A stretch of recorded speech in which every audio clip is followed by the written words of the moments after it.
प्रिय विद्यार्थियों, नमस्कार। Good morning all of you. कैसे हैं आप सभी लोग? उम्मीद है आप सभी अच्छे होंगे, घरों पर होंगे, सुरक्षित होंगे। तो चलिए, आज हमारी क्लास हम प्रारंभ करने जा रहे हैं। आज आपको कुछ नया देखने को मिल रहा है, लेकिन अच्छा देखने को मिलेगा, अच्छा पढ़ने को मिलेगा। आज की हमारी ये क्लास बहुत महत्वपूर्ण है, दो कक्षाओं के लिए। कौन कौन सी दो कक्षाएं? जैसा आप देख पा रहे हैं, जैसा आपको लिंक भेजा जा चुका है कि हमारी आरबीएसई बोर्ड 12th क्लास और हमारी आरबीएसई सीबीएसई बोर्ड जो हमारा नवीनतम पाठ्यक्रम आया है 11th क्लास, दोनों के लिए समान रूप से उपयोगी है। आज की क्लास में आपको अधिक क्लियरिटी देखने को मिलेगी।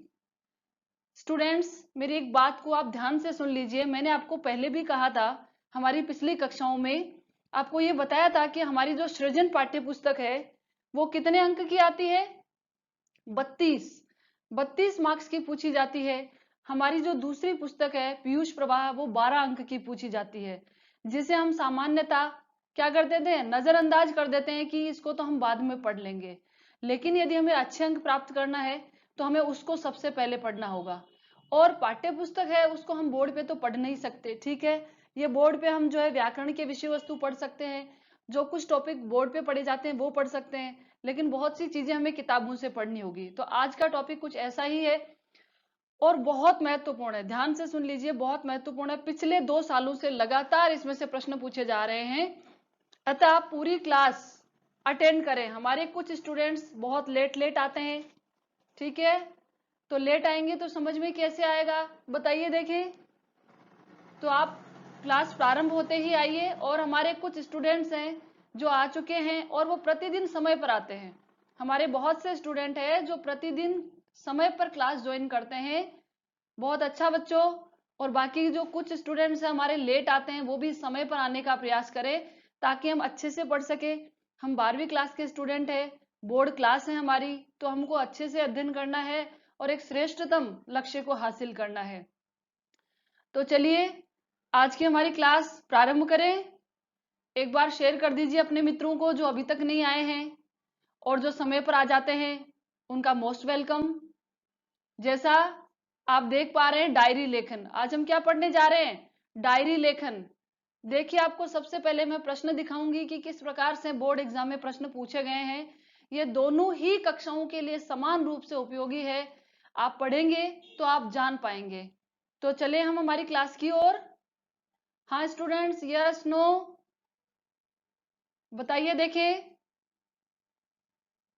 चलिए चलते हैं हम पढ़ने की ओर बिना समय गंवाए, क्योंकि बहुत ही महत्वपूर्ण टॉपिक हम पढ़ने जा रहे हैं और आज की ही क्लास में इस टॉपिक को हमें पूरा करना है। समझ में आ रहा है आपको? आज हम इसे पूरा पढ़ेंगे, इसलिए आप धैर्य पूर्वक ध्यान से देखें, समझें, और नहीं समझ में आए तो आप पूछें, आपकी हर समस्या का समाधान होगा।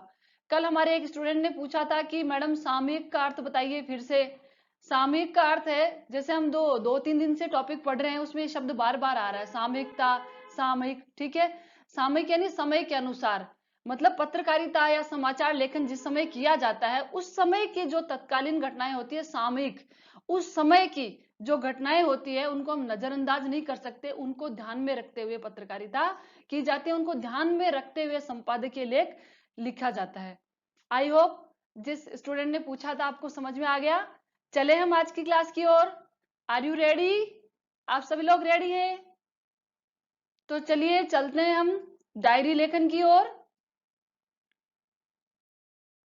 देखिए, अब आप खुद देखिए और खुद ही मूल्यांकन कीजिए कि ये विषय कितना महत्वपूर्ण है।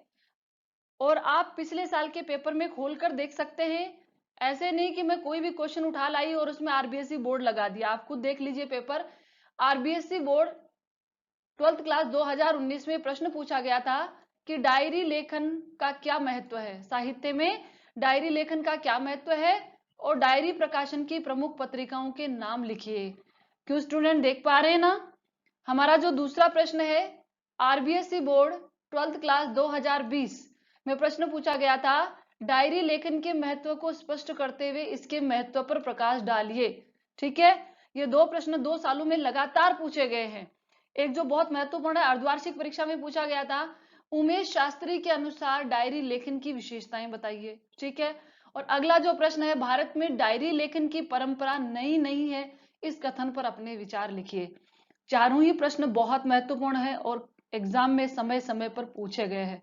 तो अब आप देख सकते हैं, ये जो हमारी 12th क्लास के स्टूडेंट है वो ध्यान से सुनिए कि हमारे जो अंतिम पार्ट है, 5वां पार्ट, उसमें है रिपोर्टाज, यात्रा वृतांत, संदर्भ ग्रंथ और डायरी लेखन।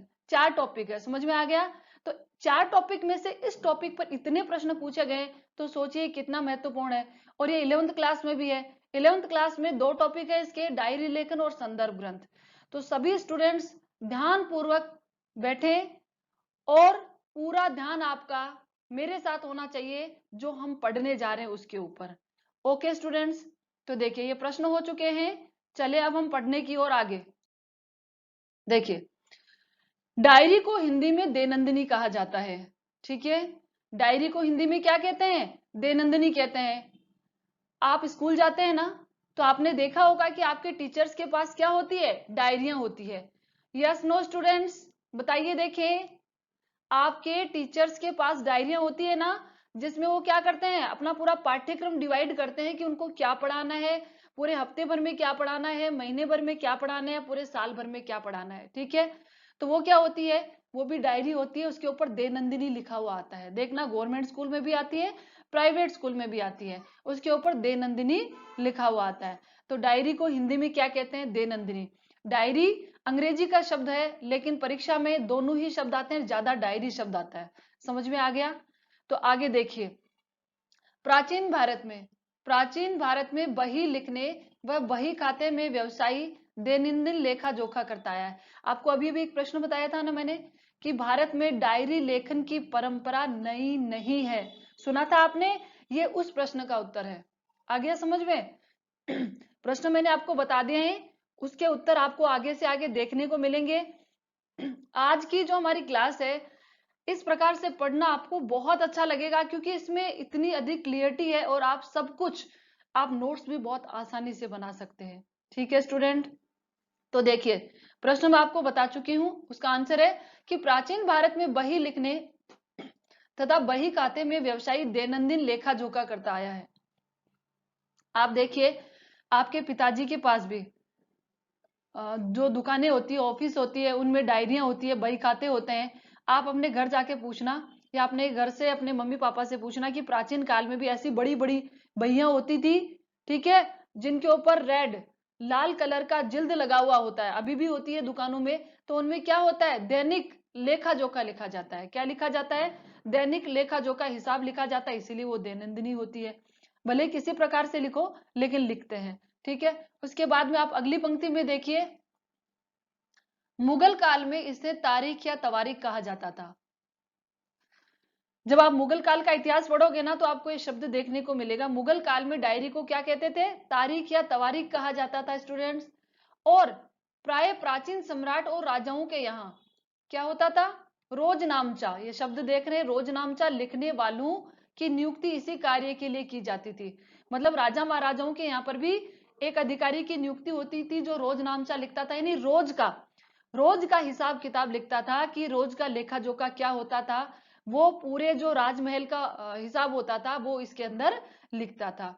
उसके बाद में आप देख पा रहे हैं, प्राचीन हस्तलिखित पुस्तकें तथा बहियां इस बात का प्रमाण है कि राजघरानों एवं संपन्न परिवारों में दैनंदिनी लिखने की परंपरा थी। ठीक है, प्राचीन जो हमारी हस्तलिखित पुस्तकें और बहियां मिलती है, वो ये प्रमाणित करती है कि हमारे प्राचीन भारत में दैनंदिनी लिखने की परंपरा थी। तो ये एक प्रश्न का उत्तर हो चुका है, आपको समझ में आ गया होगा। ये तो सिर्फ एक सामान्य सा इतिहास है कि प्राचीन भारत में भी दैनंदिनी लिखने की, डायरी या बही लिखने की, उसके नाम अलग अलग दे दिए, प्रथा प्राचीन काल से चली आ रही है। तो ठीक है स्टूडेंट्स, चले हम आगे की ओर। तो देखिए आगे, डायरी की परिभाषा। आपसे एग्जाम में प्रश्न पूछा गया है, डायरी किसे कहते हैं? ठीक है, तो आप देखिए डायरी की परिभाषा। डायरी क्या होती है? दिन भर में घटित घटनाओं, गतिविधियों और विचारों को प्रश्नों पर शब्दबद्ध करना ही डायरी लेखन है। देखो यहाँ के की जगह क्या आएगा, को आएगा। ठीक है, दिन भर में घटित घटनाओं, गतिविधियों और विचारों को डायरी के प्रश्नों पर शब्दबद्ध करना ही डायरी लेखन है। आप में से बहुत सारे स्टूडेंट डायरी लिखते होंगे, लिखते हैं नहीं लिखते हैं, बहुत सारे लोग लिखते हैं। ठीक है, देखो डायरी का महत्व, अभी प्रश्न आया हुआ है ना, डायरी का क्या महत्व होता है। तो व्यक्ति के जीवन में प्रतिदिन, और प्रतिदिन ना हो तो कभी ना कभी कुछ ऐसी घटनाएं होती है और अक्सर होती है जो महत्वपूर्ण होती है, जिनको वो भविष्य के लिए याद रखना चाहता है, जो आगे उपयोगी हो सकती है, उनको वो इस डायरी में शब्दबद्ध कर सकता है। क्योंकि मनुष्य में स्मरण शक्ति होती है तो विस्मरण शक्ति भी होती है। समय के साथ वो कुछ चीजें भूल जाता है, तो डायरी में नोट कर लेने से क्या होता है, वो उसके भविष्य के लिए स्थायी हो जाती है। डायरी का महत्व ये होता है कि वह हमें दबाव, तनाव, चिंता से मुक्त रख सकती है। एक प्रकार से हम कहें ना तो डायरी हमारी बेस्ट फ्रेंड हो सकती है, डायरी हमारी दोस्त हो सकती है। देखिए आप अपने दोस्त से क्या करते हैं, अपनी जो गोपनीय बातें होती है, हमारी जो समस्याएं होती है, वो शेयर करते हैं, बताते हैं कि नहीं बताते हैं। ठीक है, और उनको बताकर हमको एक हल्कापन महसूस होता है, एक अच्छी फीलिंग आती है, अच्छा अनुभव होता है। तो डायरी में भी आप दिन भर की घटनाओं को वर्णित कर देते हैं, तो आपके दिल को एक सुकून मिलता है कि आपने अपनी बातें किसी न किसी से कही है। ठीक है, तो तनाव, दबाव, चिंता से मुक्ति मिलती है। तो देखिए आपसे पूछे डायरी किसे कहते हैं, तो दिन भर में घटित घटनाओं, गतिविधियों और विचारों को डायरी के प्रश्नों पर शब्दबद्ध करना ही डायरी लेखन है। ठीक है, अब आप सोचेंगे कि दिन भर में तो हम बहुत सारे काम करते हैं। अभी मैं 6 बजे उठा, फिर मैंने आंखें खोली, फिर मैंने ब्रश किया, फिर मैंने चाय पी, फिर मैंने योगा क्लास ली, फिर मैंने हिंदी की क्लास अटेंड की, फिर मैंने फिजिक्स की, केमिस्ट्री की, तभी मेरे दोस्त का फोन आ गया। इतनी सारी चीजें, ये तो बहुत हो जाती है। ठीक है, इतनी सारी चीजें नहीं लिखते हैं, जो बातें बहुत महत्वपूर्ण। अब देखना कौन सी बातें लिखनी चाहिए और कौन सी बातें लिखते हैं, वो देखिए। डायरी नितांत, नितांत यानी पूर्णतया, नितांत निजी स्तर पर घटित घटनाओं और तत्संबंधी, तत्संबंधी यानी, तत्संबंधी का मतलब होता है इससे संबंधित। डायरी नितांत निजी स्तर पर घटित घटनाओं और तथ्य संबंधी बौद्धिक, भावनात्मक प्रतिक्रियाओं का लेखा जोखा होता है, जिन्हें हम किसी और के लिए नहीं, स्वयं के लिए शब्दबद्ध करते हैं। हम जो डायरी लिखते हैं स्टूडेंट्स, वह निजी स्तर पर हमारे जीवन में जो घटनाएं घटित होती है, जो बुद्धि से भी जुड़ी हुई होती है, हमारी भावनाओं से जुड़ी हुई होती है, उसका लेखा जोखा होता है, जिनको हम किसी दूसरे के लिए नहीं, स्वयं के लिए लिखते हैं। क्या हम डायरी ये सोचकर लिखते हैं कि हमें दूसरों को पढ़ानी है, दूसरों को दिखानी है? बताइए, क्या ये सोच के लिखते हैं? नहीं ना स्टूडेंट्स, हमारे मन की जो बातें होती है वो हम डायरी के अंदर लिखते हैं। तो डायरी एक व्यक्तिगत दस्तावेज होता है। डायरी क्या होता है? एक व्यक्तिगत दस्तावेज होता है। और दस्तावेज कैसे होता है ये आगे जब आप पढ़ेंगे ना तो आप जानेंगे। एन फ्रैंक की डायरी, जो 20वीं सदी की सबसे चर्चित डायरी है, वो पहले तो एक व्यक्तिगत दस्तावेज था एनी फ्रैंक का, लेकिन उसके माध्यम से 20वीं सदी की, उसके माध्यम से हिटलर, जिसने यहूदियों पर अत्याचार किए, उसका समस्त चित्रण उस डायरी के माध्यम से सामने आ गया। तो डायरी किस प्रकार से अति महत्वपूर्ण और उपयोगी साबित हो सकती है, इसलिए वो क्या होती है? एक दस्तावेज होती है। तो आपको इतना समझ में आ गया? क्या स्टूडेंट, चले हम आगे की ओर? तो चलते हैं हम, देखिए आगे। हाँ, एक प्रश्न मैंने आपको बताया था, उमेश शास्त्री के अनुसार डायरी लेखन की क्या क्या विशेषताएं हैं। ये उमेश शास्त्री के अनुसार है, तो हमको जैसी होती है वैसी ही लिखनी है। ठीक है स्टूडेंट्स, तो देखिए उमेश शास्त्री के अनुसार पहली विशेषता डायरीकार। डायरीकार का मतलब होता है डायरी लिखने वाला, डायरी लेखक। ठीक है, डायरी की रचना करने वाला। जैसे आप डायरी लिख रहे हैं तो आप डायरीकार हैं, समझ में आ गया? तो देखिए डायरीकार तात्कालिक संवेदनात्मक भावों की अभिव्यक्ति करता है। क्या करता है डायरीकार?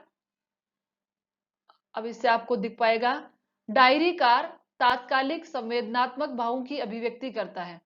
तात्कालिक यानी उस समय की, जिस समय में वह डायरी लिख रहा है, उस समय उसके मन में जो संवेदनाएं और जो भाव होते हैं वो अपनी डायरी में अभिव्यक्त करता है। ये उमेश शास्त्री के अनुसार पहली परिभाषा है। ठीक है, दूसरी देखिए, लेखक अपनी भावना के प्रति ईमानदार होता है। ध्यान से देखिए, लेखक अपनी भावना के प्रति ईमानदार होता है। देखिए उसके मन में जो भावनाएं होती है, अब देखिए भावना ये हो सकती है जैसे आप 4 स्टूडेंट है या बहुत सारे स्टूडेंट क्लास में होती है, ओके। मान लीजिए स्टूडेंट पे क्यों जाऊं, मेरी बात देख लीजिए, मैं क्लास में पढ़ा रही हूँ, ठीक है, और उस समय मैंने किसी स्टूडेंट को डांटा क्लास में, हो सकता है उसकी गलती हो सकता है मेरी गलती हो, जो भी है मैंने उसको डांटा, बहस हुई, मैंने उसको चांटा मार दिया या जो कुछ भी बात हुई, ठीक है, मैं, हो सकता है उसमें मेरी भी गलती हो उसकी भी गलती हो, मैं शाम को जब घर आकर डायरी लिखूंगी तो मैं यदि ईमानदार नहीं होऊंगी अपनी भावना के प्रति, तो मैं लिख दूं आज क्लास में ऐसा हुआ, बहुत एक बड़ी सी घटना हुई, मेरे स्टूडेंट ने मुझसे बहस की और मैं अपनी गलती उसमें बिल्कुल ना दर्शाऊं, तो क्या मैं अपनी भावना के प्रति ईमानदार हूं? नहीं, बिल्कुल भी नहीं। यदि आप डायरी लिख रहे हैं ना तो ईमानदारी से लिखिए, ऐसा नहीं आपकी गलती है तो आप उसको उसमें दिखाना नहीं चाहते, अपने मित्र की, अपने पड़ोसी की, या जिसके बारे में आप लिख रहे हैं उसकी सारी गलतियां उसमें दर्शा दे। ऐसा करके हम डायरी लेखन की जो विधा होती है उसके सिद्धांतों के विपरीत तो काम करते ही हैं और भविष्य में हम किसी के लिए मुसीबत का कारण बन सकते हैं, पता है ना। आपने देखा होगा कई बार कुछ व्यक्ति, कोई बहुत बड़ा कारण हो जाता है या उनकी मृत्यु हो जाती है और वो डायरी में कुछ ऐसा लिख के चले जाते हैं कि जिसका नाम लिख दिया वो तो बेचारा उम्र भर जेल में चक्की पीसता रहता है उसके लिखने के कारण से, क्योंकि उसकी लिखी हुई बात सच मान ली जाती है।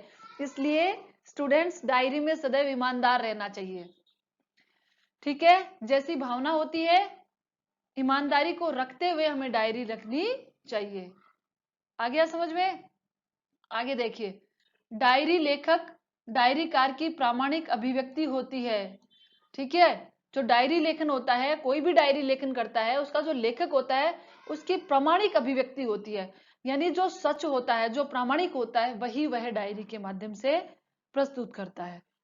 अगली देखिए, डायरी लेखक साहित्यिक संभावना के प्रति उदासीन नहीं रहता है। प्रश्न था ना साहित्य लेखन में डायरी का क्या महत्व है, तो जब आप डायरी लिख रहे हो तो आपको साहित्य के प्रति जो संभावनाएं होती है उनको भी ध्यान में रखते हुए डायरी लिखते हैं। कैसे लिखते हैं, देखो जैसे डायरी होती है, उसमें हम डायरी के माध्यम से, अभी आगे जब हम डायरी पढ़ेंगे ना तो डायरियों के प्रकार आएंगे जिसमें आप इसको जान पाएंगे कि जो डायरी कई प्रकार की होती है। डायरी में हमारी संवेदनाओं की अनुभूति तो होती है, साथ में कुछ कल्पनाएं होती है, कुछ उस समय की तत्काल जो वर्तमान होता है जो बाद में इतिहास बन जाता है वो भी उसमें समाहित होता है। तो साहित्य के प्रति डायरी लेखन भी एक विधा होती है, बाकी विधाओं की तरह डायरी लेखन भी एक विधा होती है जिसमें कई विधाओं का समावेश होता है, निबंध भी होती है, संस्मरण भी होती है, रेखा चित्र भी होती है। तो डायरी लेखक साहित्य के प्रति उदासीन नहीं होता है, उसका भी समावेश करता है। तो आई होप आपको इतना समझ में आ गया। चले हम आगे की ओर। देखिए, डायरी लेखन में सभी लेखन विधियों का स्पर्श रहता है, अभी मैंने आपको बताया था ना कि डायरी लेखन में सभी विधियों का स्पर्श रहता है। वह निबंध भी होती है तो वह आत्मकथा भी हो जाती है, वह संस्मरण भी हो जाती है, रेखा चित्र हो जाती है। कैसे हो जाती है, देखिए, यदि डायरी लेखक अपनी डायरी के अंदर अपने किसी मित्र के व्यक्तित्व के बारे में बताता है कि वह ऐसा व्यक्तित्व है और उसके बारे में बताता है कि वो ऐसा दिखता है, उसका ये नाम है, उसके बारे में कुछ चीजें बता दी, तो रेखा चित्र हो गई। संस्मरण कैसे हो जाती है कि डायरी में वो अपने मित्रों की विगत घटनाओं की चर्चा करता है तो वो संस्मरण हो जाती है। आगे बात समझ में? ऐसे डायरी के अंदर अनेक विधाओं का स्पर्श होता है, अनेक लेखन विधियों का स्पर्श डायरी लेखन में होता है, ठीक है। अगला बिंदु देखिए, डायरीकार समय समय पर डायरीकार समय समय पर अतीत के अनुभवों की पुनर्समीक्षा करता हुआ आगे बढ़ता है। जैसे वो डायरी लिखता है, आज हमने आज के पेज में जो डायरी लिखी वह लिख दी, ठीक है, और हमने 10 दिन बाद फिर से डायरी लिखी, तो वो उसके पास तो खुद के पास रहती है डायरी है कि नहीं रहती है? रहती है ना। तो कभी जो घटना 10 दिन पहले घटित हुई वैसी ही कोई घटना फिर से सामने आ गई तो उसको कौन सी चीज याद आ जाती है? पीछे वाली चीजें। वह उसको फिर से पढ़ता है, पुनर्समीक्षा करता है, फिर से समीक्षा करता है कि ये चीज पहले भी हुई थी आज फिर से क्यों हुई, तो ऐसा हम क्या करें कि आगे से इस घटना का दोहरान नहीं हो। तो डायरीकार क्या करता है? समय समय पर अतीत के अनुभवों की पुनर्समीक्षा भी करता है, ठीक है। अगला बिंदु देखिए, ये उमेश शास्त्री के अनुसार पढ़ रहे हैं हम, ठीक है। डायरीकार लेख में समय और स्थान के संदर्भ को भी अभिव्यक्ति देता है। जब वह डायरी लिखता है तो वह क्या समय और स्थान को नहीं लिखेगा? समय लिखेगा। देखो समय और स्थान कैसे लिखेगा, हम डायरी कैसे लिखते हैं आगे हम बताएंगे कि डायरी हमको किस प्रकार से लिखनी चाहिए, कैसे लिखनी चाहिए, वो आगे आएगी। ठीक है, तो जैसे आपने किसी घटनाक्रम का उल्लेख किया कि आज आपके मित्र का क्या था, जन्मदिन। ठीक है, वो दिन आपके लिए आपका जन्मदिन है तो बहुत महत्वपूर्ण है, बहुत विशेष हो गया। तो आप जैसे आपने जन्मदिन मनाया कहीं पर जाकर, तो आप उस समय की शाम के समय, सुबह के समय, तो आप उस घटनाक्रम में समय को भी लेकर आएंगे और स्थान को भी लेकर आएंगे कि ये घटना कहां पर घटित हुई और कब घटित हुई। तो डायरीकार लेख में क्या करता है, समय तथा स्थान के संदर्भ को भी अभिव्यक्ति देता है। आ गया समझ में। अगला बिंदु देखें, डायरी लेखन विधा में लेखक के आत्मीय गुण तथा प्रवृत्तियों की अभिव्यक्ति होती है।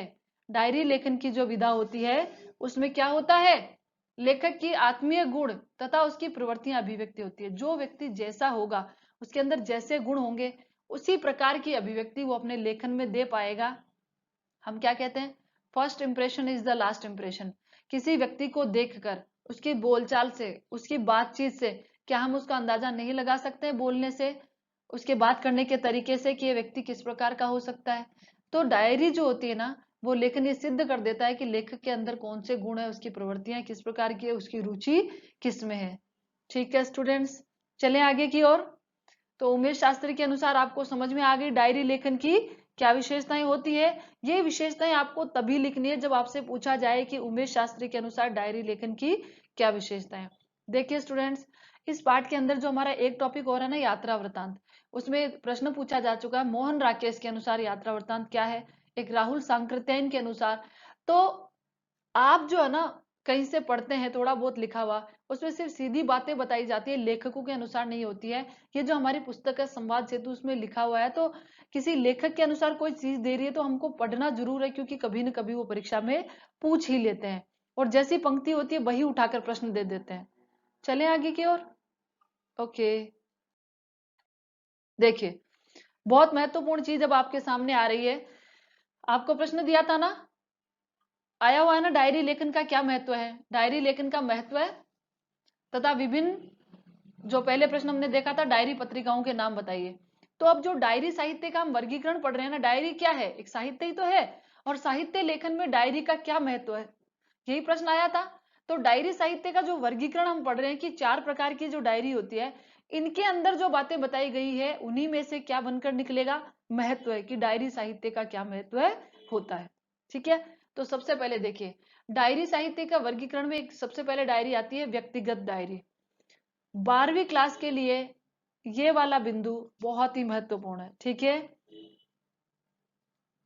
देखिए सबसे पहले है व्यक्तिगत डायरी। ओके, तो क्या होती है व्यक्तिगत डायरी, व्यक्ति विशेष से संबंधित होती है, जैसा नाम है कि किसी व्यक्ति विशेष से संबंधित डायरी होती है। तो एक व्यक्ति विशेष से जुड़ी हुई है तो गोपनीय डायरी होगी, होगी या नहीं होगी। लेकिन अब आप सोचेंगे कि जैसा हम सोच लेते हैं कि व्यक्तिगत डायरी का यानी व्यक्ति विशेष, व्यक्तिगत डायरी का साहित्य जगत से क्या लेना देना, वह तो गोपनीय होती है। लेकिन वह गोपनीय होती है, व्यक्ति विशेष से संबंधित होती है, लेकिन उसका साहित्य में बहुत बड़ा महत्व है। कैसे है वो ये देखिए आप। परंतु साहित्यिक दृष्टि से अत्यंत महत्वपूर्ण होती है। साहित्यकार अपने अंतरंग साहित्यिक मित्रों के व्यक्तित्व की टिप्पणी डायरी में नोट कर लेता है, जो समय आने पर उनके व्यक्तित्व को प्रकाशित कर देती है। ध्यान से देखिए, हमारे अभी जो स्टूडेंट 12वीं क्लास में आए हैं, आपने 11वीं हिंदी में एक पाठ पढ़ा होगा, निराला भाई। पढ़ा था या नहीं पढ़ा था, निराला भाई आपने एक पाठ पढ़ा था, कौन थे उसके लेखिका, बताइए। देखें, निराला भाई आपने पाठ पढ़ा था, उसकी लेखिका कौन थी, आप बताएंगे मैं नहीं बताऊंगी। तो निराला भाई पाठ जो था, उसमें लेखिका ने अपने व्यक्तिगत विचार स्पष्ट किए हैं, जो उन्होंने अपनी डायरी में अंकित किया था वही उन्होंने बाद में क्या बता दिया, उसको संस्मरणात्मक रेखा चित्र बना दिया। ठीक है, कि उन्होंने जो हमेशा उनकी डायरी लिखने की आदत थी, तो निराला जो थे उनके जो समकक्ष जो साहित्यिक मंडल हुआ करता था उसमें शामिल थे, और निराला जी के व्यक्तित्व को उन्होंने इतने करीब से देखा था, निराला जी के व्यक्तित्व को उन्होंने इतने करीब से देखा था कि वह उन्होंने उस पाठ के माध्यम से हमारे समक्ष लेकर आए हैं कि हम उस पाठ के माध्यम से ये जान पाते हैं कि निराला का व्यक्तित्व इतना मस्त मौला था, इतने उदार दानी थे निराला जी, ये बात हमें उस पाठ में देखने को मिलती है। यदि लेखिका ने ये चीज नोट नहीं की होती पहले, उनके अपने अंतरंग मित्र के, देखिए अंतरंग साहित्यिक मित्र, साहित्य से जुड़े हुए होते हैं इसीलिए तो मित्र होते हैं, ठीक है, क्योंकि हम बात साहित्य की कर रहे हैं। तो अंतरंग साहित्यिक मित्रों की व्यक्तित्व की जो विशेषताएं होती है वो नोट कर लेते हैं, जो बाद में समय आने पर उनके व्यक्तित्व को उजागर करती है। तो बताइए व्यक्तिगत डायरी का साहित्य में महत्व है या नहीं? ठीक है, साहित्य में हम क्या पढ़ते हैं? हम कवि पढ़ते हैं, उनकी कृतियां पढ़ते हैं, उनका साहित्य में योगदान पढ़ते हैं। तो हम निराला को उसमें पढ़ेंगे तो निराला जी का साहित्य के साथ साथ समाज में क्या योगदान था वो भी तो हमें देखने को मिलता है या नहीं मिलता है? ठीक है ना? तो व्यक्तिगत डायरी व्यक्तिगत जरूर होती है, लेकिन उसका साहित्य में बहुत बड़ा योगदान होता है, बहुत महत्व होता है। तो एक चीज तो इसमें आ गई कि अंतरंग साहित्यिक मित्रों की टिप्पणियां नोट कर लेते हैं जो उनके व्यक्तित्व को प्रकाशित कर देती है। ठीक है, दूसरे प्रकार की डायरी देखिए आप, किसने लिखा था निराला जी के बारे में? महादेवी वर्मा ने, निराला भाई। और एक और पाठ था हमारे वहां पर, शिव पूजन सहाय का जयशंकर प्रसाद था ना, महाकवि जयशंकर प्रसाद। तो ये रचनाएं ऐसे ही सामने आती है। ठीक है, अगला देखिए, वास्तविक डायरी दूसरी होती है। वास्तविक डायरी व्यक्तिगत डायरी में यथार्थ तत्वों का समावेश होने के कारण, देखो ऊपर वाली डायरी से जुड़ी हुई है, कैसे?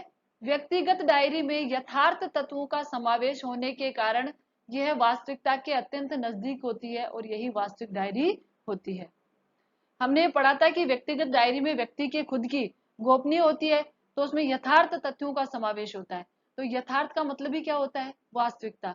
तो यथार्थ होने के कारण वह वास्तविकता के अत्यंत नजदीक होती है, इसलिए वह वास्तविक डायरी होती है। ठीक है, चले हम आगे की ओर स्टूडेंट्स। चलिए देखिए, अगली डायरी कौन सी है? काल्पनिक डायरी, जैसा नाम से दिख रहा है। अब आप सोच रहे होंगे कि काल्पनिक डायरी है तो कल्पना का क्या तात्पर्य हुआ? ठीक है, काल्पनिक डायरी है तो यह तो सिर्फ कल्पना होगी, तो फिर किस प्रकार की डायरी है? लेकिन ये बहुत महत्वपूर्ण होती है। देखिए पहले, वह डायरी वह डायरी जो यथार्थता के साथ कल्पना को समाहित करती है। देखिए, कल्पना इसका मतलब ये नहीं कि सिर्फ हवाई किले ही बनाते रहे हम, सिर्फ कल्पना ही हो उसमें, यथार्थ कुछ भी नहीं हो। यथार्थ होता है लेकिन उसमें कल्पना का समावेश होता है। कैसे होता है अभी मैं आपको बताऊंगी। मैं स्कूल में भी बच्चों को बताती रहती हूँ, जब ये चैप्टर पढ़ाती हूँ ना तब भी मैं उनको बताती हूँ, ऐसी डायरी जिसमें रचनात्मक साहित्य का सृजन होता है। इस प्रकार की डायरी बहुत महत्वपूर्ण है, नाम ही काल्पनिक है लेकिन रचनात्मक साहित्य का सृजन होता है। अब जो आपको प्रश्न दिया गया था ना पहले कि डायरी साहित्य का क्या महत्व है, डायरी विधा का साहित्य में क्या महत्व है, तो डायरी विधा का साहित्य में महत्व हुआ या नहीं कि वह रचनात्मक साहित्य का सृजन करती है। तो ये महत्व ही है उसका, जो पाठक को आनंद की अनुभूति कराता है, साथ ही उसे नीरसता से मुक्ति मिलती है। कैसे?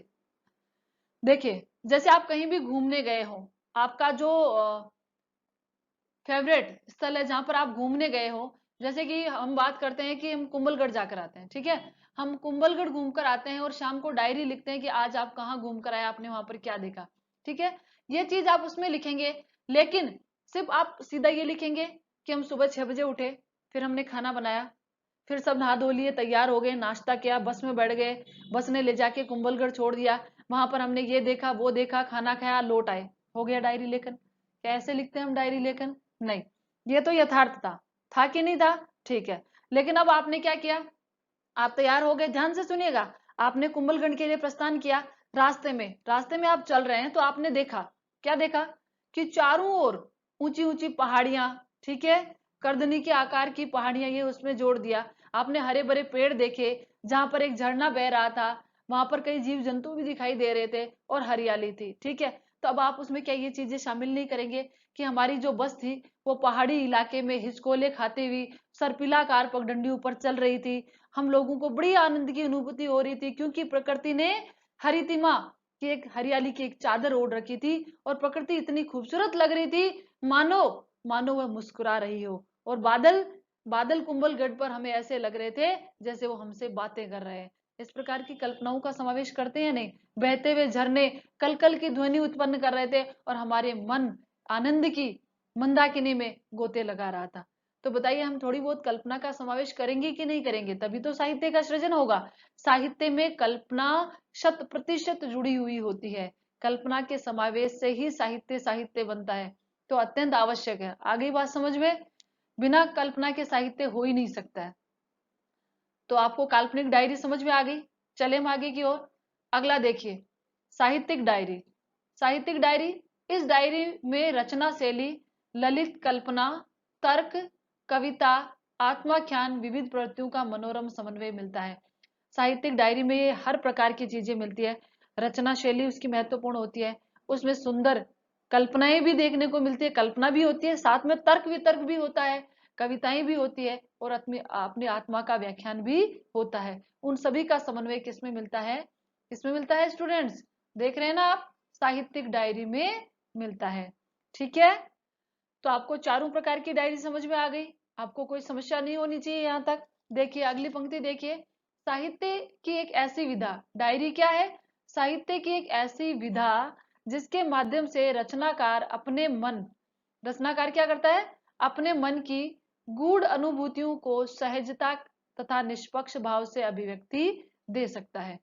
डायरी लेखन साहित्य की एक ऐसी विधा है जिसमें रचनाकार अपने मन की जो अनुभूतियां होती है, जो गहरे में छुपी हुई अनुभूतियां होती है, उनको सहज और निष्पक्ष भाव से अभिव्यक्त कर सकता है।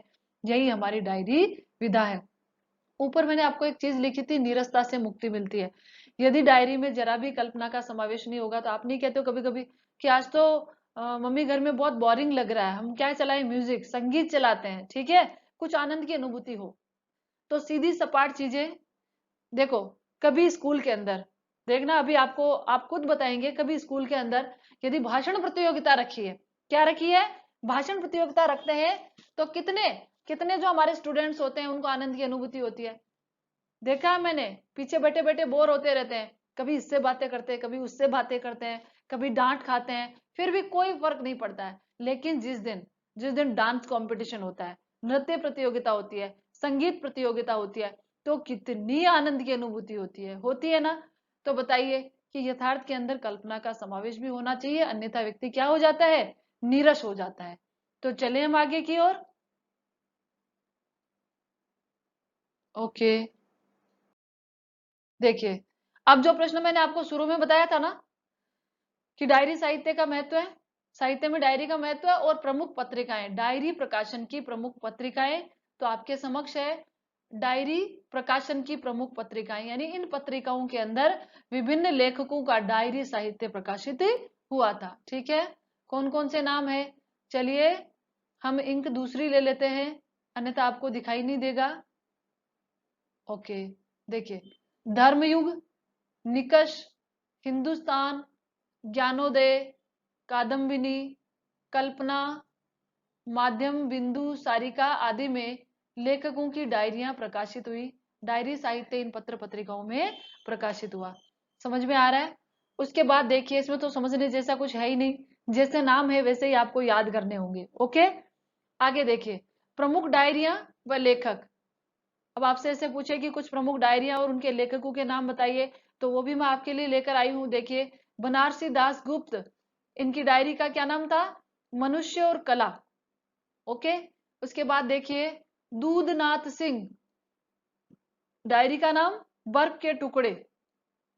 हरिशंकर परसाई, इनकी डायरी थी हम, वे और भीड़। ठीक है, अब आप सोच रहे हैं डायरी का भी कोई नाम होता है, जब वह साहित्य बन जाता है तो बिल्कुल उसका नाम हो जाता है। ठीक है, अब देखिए, विश्वनाथ प्रसाद, विश्वनाथ प्रसाद तिवारी, इनकी डायरी का क्या नाम था? डायरी के 5 पृष्ठ। डायरी के 5 पृष्ठ, और जो ये चीज बहुत महत्वपूर्ण है, एनी फ्रैंक, मैंने आपको शुरू में बताया था, और आपके शायद इंग्लिश में भी एक चैप्टर है इसका, या पहले होगा मुझे नहीं पता, लेकिन मुझे याद आ रहा है जब मैं बच्चों को ही पढ़ाती स्कूल में ना, पिछले साल मैंने जब उनको पढ़ाया तो उन्होंने मुझे कहा कि मैडम हमारे इंग्लिश में भी इसका चैप्टर है। तो एनी फ्रैंक एक बालिका थी, ठीक है, जिसने एक डायरी लिखी जिसका क्या नाम था? The diary of a young girl. 20वीं सदी की सबसे लोकप्रिय डायरी। इसके बाद में इस डायरी को पढ़कर लोगों ने सोचा कि डायरी लेखन भी एक विधा हो सकती है, और आप अभी मैंने क्या कहा था, डायरी का क्या महत्व होता है। तो आप इस डायरी को यदि हम देखें ना, तो आप अंदाजा भी नहीं लगा सकते कि डायरी कितनी महत्वपूर्ण हो सकती है। ठीक है, एनी फ्रैंक एक लड़की का नाम होती है, उसको ये डायरी उसके जन्मदिन पर मिलती है, जिसके अंदर वह रोज की घटनाएं लिखती है। उस समय क्या हो रहा होता है, द्वितीय विश्व युद्ध का समय होता है। नाजीवादी हिटलर, हिटलर का नाम सुना आपने, नाजीवादी हिटलर के द्वारा, एक था नाजीवादी और एक थे यहूदी, यहूदियों पर जो अमानवीय अत्याचार किए गए, उनका मार्मिक चित्रण एनी फ्रैंक ने, एक बालिका ने अज्ञातवास के दौरान एम्स्टर्डम शहर में किया, जो कि मूलतः डच भाषा में लिखी गई।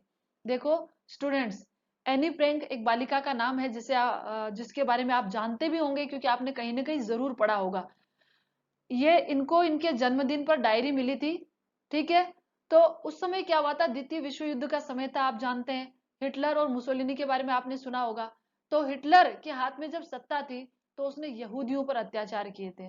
ठीक है, और जो एनी फ्रैंक थी, वो और उनके पिताजी, उनका परिवार, वो यहूदी थे। तो वो कहाँ चले गए इनके अत्याचारों से डरकर, वो एम्स्टर्डम शहर में छुप गए थे, अज्ञातवास में थे। और अज्ञातवास के दौरान 1942-43 में एनी फ्रैंक ने इस डायरी को लिखा था। तो ये डायरी इसलिए महत्वपूर्ण है कि एनी फ्रैंक कोई साहित्यकार नहीं थी, कोई महान व्यक्तित्व नहीं थी, एक छोटी सी बालिका थी जिसने इसमें यथार्थ तथ्यों का उजागर किया। ये इसलिए महत्वपूर्ण है क्योंकि जो उसने अपनी आंखों से देखा, उसी को उसने इस डायरी के माध्यम से अभिव्यक्त किया। तो जब इस डायरी को बाद में पढ़ा गया, जब फिर क्या हुआ था कि यहूदियों पर किए गए अत्याचारों के कारण इनके पूरे परिवार की मृत्यु हो गई थी, सिर्फ इनके पिताजी बचे थे। और इनके पिताजी को पता था कि इनकी बेटी एक डायरी लिखा करती थी। उन्होंने उस डायरी को ढूंढवाया और उसके बाद में उसका प्रकाशन हुआ था, जो मूलतः डच भाषा में लिखी गई थी। तो उस डायरी को जब हम पढ़ते हैं ना, तो हम पाते हैं कि उस समय यहूदियों पर कितने अमानवीय अत्याचार हुए थे। तो ये इतिहास बन गई थी, ये इतिहास को जानने का एक माध्यम बन गई थी। तो डायरी इस प्रकार से उपयोगी हो सकती है। ठीक है स्टूडेंट्स, चलें आगे। आगे चलना मनुष्य की प्रकृति है, आगे चलते ही रहना चाहिए। ठीक है, तो देखिए हमने अभी तक क्या क्या पढ़ा था। डायरी हम किसे कहते हैं, डायरी की परिभाषा हमने पढ़ ली। उसके बाद हमने क्या पढ़ा था बताइए। देखें, डायरी की परिभाषा के बाद में कि डायरी लेखन की परंपरा भारत में नई नहीं है, ये चीज भी हमने पढ़ ली थी। फिर हमने क्या पढ़ा था कि जो डायरी लेखन की, डायरी का वर्गीकरण, डायरी कितने प्रकार की होती है ये भी हम पढ़ चुके हैं, कि डायरी जो है 4 प्रकार की होती है। ठीक है स्टूडेंट्स, कौन कौन सी डायरी बताइए, आप बताएंगे, हम पढ़ चुके हैं। उसके बाद में डायरी लेखन की प्रमुख पत्रिकाएं हमने पढ़ी। उसके बाद में हमने क्या पढ़ा कि प्रमुख डायरी लेखक और उनके द्वारा लिखी हुई डायरियां हमने पढ़ी। एनी फ्रैंक की डायरी के बारे में हमने जाना। और अब सबसे जो महत्वपूर्ण है, पहले मैं 4 प्रश्न बता चुकी हूँ, वो मैंने बताया कि वो 12th क्लास के लिए बहुत इंपॉर्टेंट है। ठीक है स्टूडेंट्स, और उनको आप ध्यान से देखिए। उनके अलावा इससे अधिक डायरी लेखन के बारे में आपसे कुछ नहीं पूछा जाता है।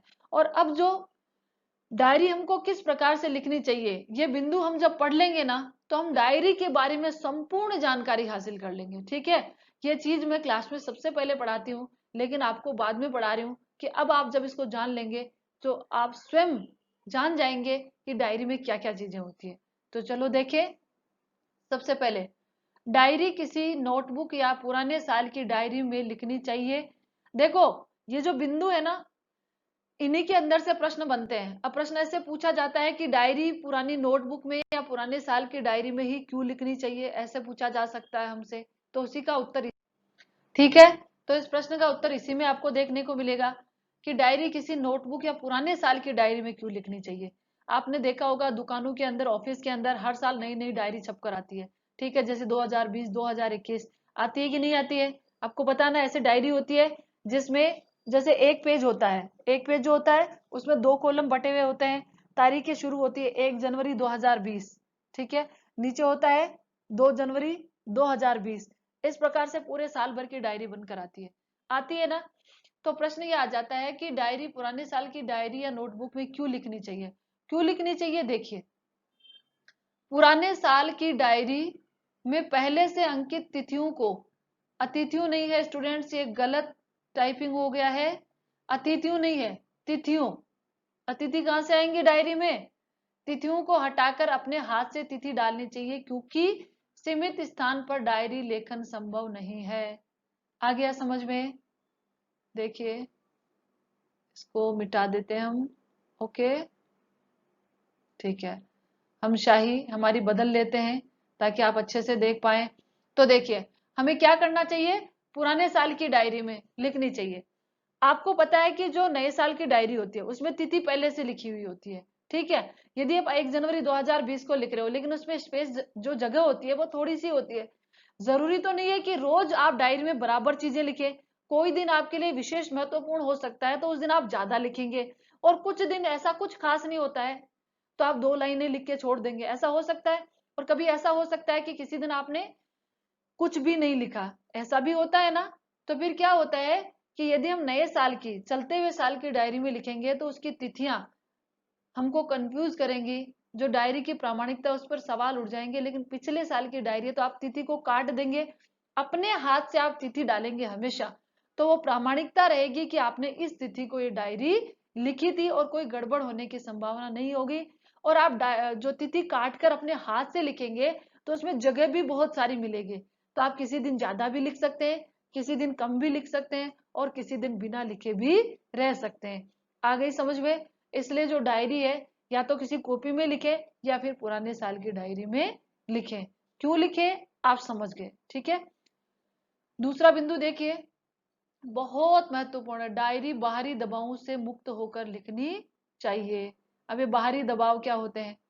डायरी बाहरी दबावों से मुक्त होकर लिखनी चाहिए। जैसे कि आप आज क्या कर रहे हैं? डायरी लिख रहे हैं, ठीक है। आपको मम्मी पापा ने डांट दिया किसी काम से, मम्मी पापा ने नहीं डांटा तो किसी कारण से हमारे फ्रेंड से हमारी लड़ाई हो गई, या फिर स्कूल में टीचर से डांट पड़ गई, या फिर कुछ और भी हो सकता है, अच्छे काम भी हो सकते हैं, बुरे भी हो सकते हैं, बाहरी दबावों से मुक्त होकर, ठीक है। तो यदि आपके ऊपर बाहरी दबाव रहेंगे, यानी आपने दिन भर में जो घटनाएं देखी, यदि वो दबाव से आप डायरी लिखेंगे तो आप गलत लिखेंगे, आप निष्पक्ष रूप से नहीं लिख पाएंगे, स्वतंत्र रूप से अपने मन की बातों को अभिव्यक्त नहीं कर पाएंगे। तो हमें बाहरी दबावों से मुक्त होना चाहिए, कि हमारे ऊपर बाहरी किसी चीज का प्रेशर नहीं हो, स्वतंत्र होकर, मतलब अपने जो मस्तिष्क है उसको बिल्कुल शांत करके हमें बाहरी दबाव से मुक्त होकर डायरी लिखनी चाहिए। अन्यथा यदि बाहरी दबाव से हम डायरी लिखेंगे तो डायरी के जो मानदंड होते हैं उसके अनुसार वह सटीक प्रतीत नहीं होगी। ये मैं आपको पहले भी बता चुकी हूँ। यदि बाहरी दबावों से हम डायरी लिखेंगे तो किसी से हमारी लड़ाई झगड़ा हो गया, हम उसके बारे में गलत गलत लिखेंगे, भगवान न करे हमारे साथ कभी कोई दुर्घटना हो, लेकिन फिर वो व्यक्ति तो बेचारा हमेशा के लिए फंस जाएगा कि नहीं फंस जाएगा। और यदि कोई अच्छा दबाव भी होगा, अनावश्यक हम उसके बारे में किसी एक की अच्छी अच्छी तारीफ लिख दे, एक की किसी की बुराइयां कर दे, तो ये भी अच्छा नहीं है, ठीक है। अगला देखिए, अपने दिन भर की घटित घटनाओं तथा विचारों में से कौन सी बात दर्ज करने लायक लगती है और किन कारणों से हम उसे भविष्य में याद करना चाहते हैं, इस विचार के बाद ही डायरी लिखनी चाहिए। स्टूडेंट, ये चीज मैं आपको पहले भी कह चुकी हूँ, मैंने पहले भी बताया है ना ये चीज, कि हमारे दिन भर में बहुत सारी घटनाएं घटित होती है। मैंने अभी बताया था कि मैं 5 बजे उठता हूँ, ये वो सारी चीजें, एक एक चीज, तो ऐसे तो बहुत सारी चीजें हो जाएंगी। तो क्या हम सारी चीजें लिखेंगे? खाना तो हम रोज ही खाते हैं, नहाते रोज हैं, ब्रश रोज करते हैं, स्कूल रोज जाते हैं, पढ़ाई रोज करते हैं, खेलते रोज हैं, ये सारी चीजें थोड़ी लिखेंगे हम। तो फिर आप सोच रहे होंगे मैडम क्या लिखेंगे हम, ठीक है। जो चीजें रोज होती है वो तो होती है, लेकिन रोज की चीजों में इन्हीं के अंदर कुछ ना कुछ विशेष हो जाता है, ठीक है। जैसे हम रोज डायरी लिखते हैं तो जो हमारा दैनिक क्रियाक्रम, तो हम कहते हैं कि हमारे दैनिक क्रियाकलाप संपन्न होने के बाद आज कुछ ऐसा विशेष हुआ। तो डायरी लिखने का मतलब होता है कि आपके दिन भर में जो घटित, डायरी हमेशा शाम को लिखी जाती है, ऐसा नहीं कि सुबह सुबह ही लिख देते हैं। जब दिन तो पूरा बाकी पड़ा है तो सुबह सुबह कहाँ से लिखेंगे? शाम को ही लिखेंगे, पूरा दिन बीत जाने के बाद सोते समय। तो देखिए, दिन भर में जो घटनाएं घटित होती है, जो घटनाएं और जो विचार होते हैं, उनमें से कौन सी बात दर्ज करने लायक, लिखने लायक, मतलब हम उसे भविष्य में याद करना चाहते हैं, किस कारण से उसे लिखना चाहते हैं, ये विचार कर लेना चाहिए, उसके बाद डायरी लिखनी चाहिए। क्योंकि वह भविष्य में किसी लायक हो सकती है, उपयोगी हो सकती है, तभी तो हम डायरी लिखते हैं। आ गया समझ में? तो ये ध्यान में रखते हुए हमें डायरी लिखनी चाहिए। ठीक है, देखिए, डायरी में परिष्कृत व मानक भाषा शैली के स्थान पर स्वयं की भाषा का प्रयोग करना चाहिए। ये देखिए, डायरी में परिष्कृत व मानक भाषा शैली के स्थान पर स्वयं की भाषा का प्रयोग करना चाहिए। क्यों करना चाहिए, आप भी जानते हैं। देखिए, हिंदी जो है हम बचपन से बोलते आते हैं। हमसे कोई कहे कि जो आपके सामने पेड़ खड़ा है या आपके सामने जो प्राकृतिक दृश्य है उसके ऊपर 100 शब्दों में एक लेख लिखिए, तो आप बड़ी आसानी से लिख देते हैं। क्यों? क्योंकि आप बचपन से उसे सुनते आ रहे हैं, पढ़ते आ रहे हैं, आपके व्यवहार में है।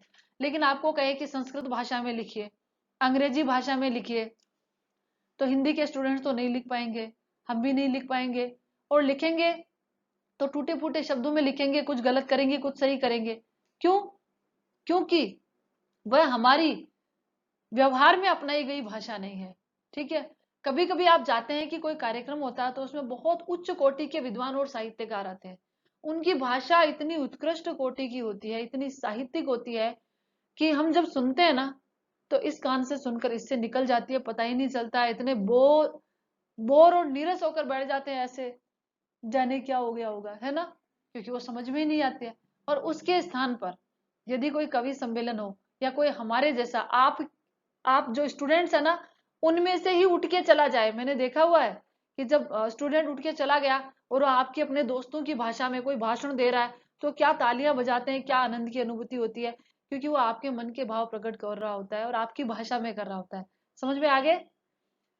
तो मानक भाषा शैली के स्थान पर स्वयं की भाषा का प्रयोग करना चाहिए, क्योंकि यदि मानक भाषा शैली का प्रयोग करेंगे तो जो डायरी में हम मूल भाव अभिव्यक्त करना चाहते हैं वो हम नहीं कर पाएंगे।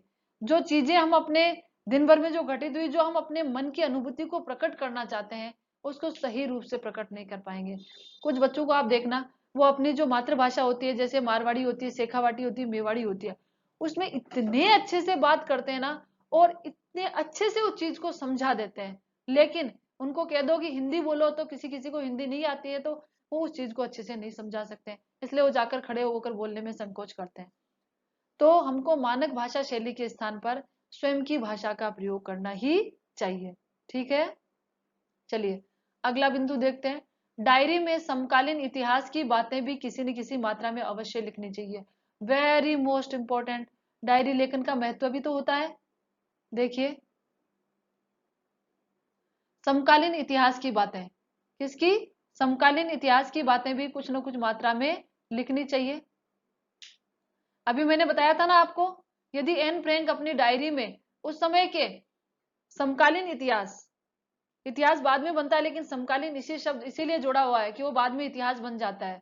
समकालीन जो समय है, यदि एनी फ्रैंक ने अपनी डायरी में यहूदियों पर किए गए अत्याचार के बारे में नहीं लिखती कि हिटलर ने क्या किया था यहूदियों के साथ, तो क्या वह 20वीं सदी की सबसे चर्चित डायरी होती?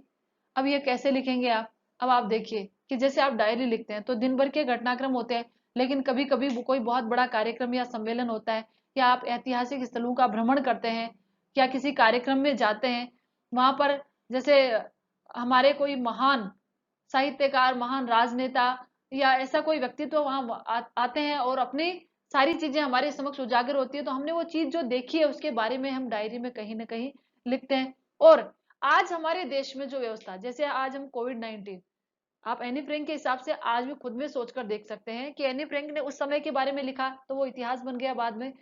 आज हमारा देश कोविड-19 से किस प्रकार से जूझ रहा है, ये आपको पता है।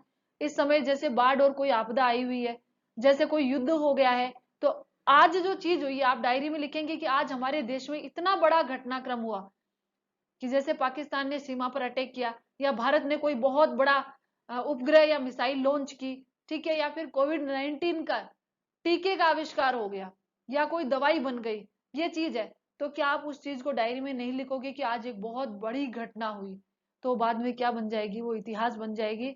तो समकालीन इतिहास की बातें भी किसी न किसी मात्रा में अवश्य लिखनी चाहिए। आ गया समझ में? अगला देखिए, छठा बिंदु देखिए, डायरी में नितांत निजी स्तर पर लिखना चाहिए, क्योंकि किसी और को पढ़ाने की बात सोचकर लिखने से लेखन शैली में विषय वस्तु तथा बातों का खुलापन प्रभावी हो जाता है। यदि हम डायरी ये सोचकर लिखें कि ये हम नहीं पढ़ेंगे, हमको दूसरों से भी पढ़ानी है। हम डायरी किसके लिए लिखते हैं? अपने मन के भावों को, अपने तनाव, अपने दबाव से मुक्त होने के लिए। हमारी एक अच्छी दोस्त होती है डायरी, हमारे मन की अनुभूति को प्रकट करते हैं, जिससे साहित्य का सृजन होता है। यदि हम ये सोचें कि हमारी डायरी कोई दूसरा भी पढ़े, यदि ये सोचकर हम लिखेंगे, तो क्या बिल्कुल यथार्थ लिखेंगे? उसमें बातों का खुलापन नहीं होगा। हम उसमें, यदि हम यही सोचकर लिखेंगे इस डायरी को कोई दूसरा पढ़ेगा, तो उसके अंदर हम अनावश्यक चीजें भी लिख सकते हैं। बातों का खुलापन, उसके ऊपर हमारी जो बातें हैं वो खुलकर सबके सामने आ जाएंगी, या हम वो चीजें भी लिख देंगे जो हमको नहीं लिखनी चाहिए, या जानबूझ के हम उसमें गलत भी लिख देंगे। ठीक है। और अगला जो बिंदु देखिए, डायरी लेखन ईमानदारी, सच्चाई व निष्पक्षता से करना चाहिए। वो तो सबके अंदर आ ही चुका है, देख चुके हैं आप कि डायरी लेखन में क्या होनी चाहिए? ईमानदारी, सच्चाई, निष्पक्षता तो होनी चाहिए। डायरी विधा ऐसी है जिसको हम हमारी गोपनीय बातें उसमें लिखते हैं, हमारी अनुभूति लिखते हैं, हमारी अभिव्यक्ति लिखते हैं, जो साहित्य के सृजन का आधार बनती है। लेकिन उसमें ईमानदारी बिल्कुल होनी चाहिए। ईमानदारी, सच्चाई और निष्पक्षता। देखिए, कहीं ना कहीं पत्रकारिता आ गई फिर से। पत्रकारिता के अंदर भी यही गुण होते हैं, समाचार लेखन में भी यही गुण होते हैं, ईमानदारी, सच्चाई और निष्पक्षता होती है। तो डायरी लेखन में भी क्या होनी चाहिए? ईमानदारी, सच्चाई और निष्पक्षता होनी चाहिए। एक श्रेष्ठ डायरी वही होती है। तो स्टूडेंट्स, अब हमारी जो क्लास है वह समाप्ति की ओर है। आई होप कि आज आपको डायरी से संबंधित सारी चीजें समझ में आ गई होंगी। आप एक भी प्रश्न गलत नहीं करेंगे। आपको कैसा लगा पढ़कर, आप कमेंट्स करके जरूर बताएं। कल हम हमारे निश्चित समय पर फिर मिलेंगे एक नवीन विषय वस्तु के साथ। ठीक है स्टूडेंट्स, मैं आपके लिए, हम आपके लिए आपके अपने चैनल पर महत्वपूर्ण चीजें आपके लिए लेकर आ रहे हैं कि आप घर बैठे सुरक्षित रहें और अध्ययन करें, ताकि आप निश्चित समय पर जब आपकी परीक्षा हो, आप श्रेष्ठतम लक्ष्य को प्राप्त कर सके। तो आज की क्लास आपको कैसी लगी आप जरूर बताएं। कल फिर मिलते हैं। आपका दिन मंगलमय हो इसी भावनाओं के साथ। ठीक है स्टूडेंट्स, ओके, बाय।